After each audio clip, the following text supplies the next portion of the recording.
Il serait naïf de penser que le gouvernement d'un pays comme le Mexique, et comme beaucoup d'autres, laisse à une partie de sa population, aussi infime soit-elle, le pouvoir de décider de son destin en toute autonomie. L'État central hésite à mener une guerre ouverte contre les zapatistes, mais conduit une guerre de basse intensité pour diviser et déstabiliser les organisations autonomes indigènes, afin que les multinationales puissent exploiter sans frein sols et sous-sols de cette région.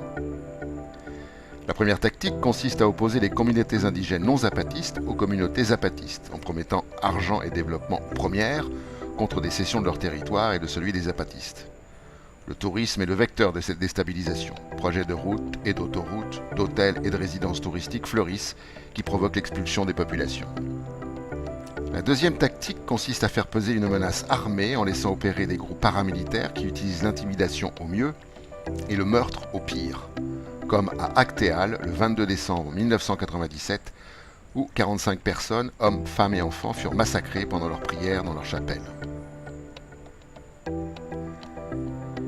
Les forêts du Chiapas et son sous-sol attirent beaucoup de convoitises.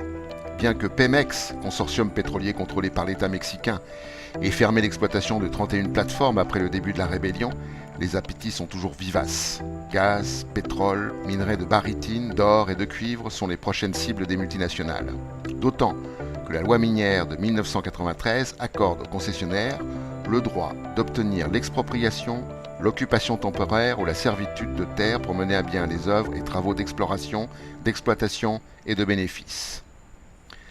Qui plus est, selon le CIPAZ, les nouvelles lois leur donnent le droit d'utiliser l'eau présente sur ces terres et d'y jeter les déchets issus de l'exploitation. Plus de 900 000 hectares ont ainsi été cédés à des sociétés minières étrangères, menaçant l'existence même des communautés indigènes. Nous verrons une prochaine fois comment les communautés indigènes s'organisent pour résister à cette appropriation agressive du sol et du sous-sol chiapanèque.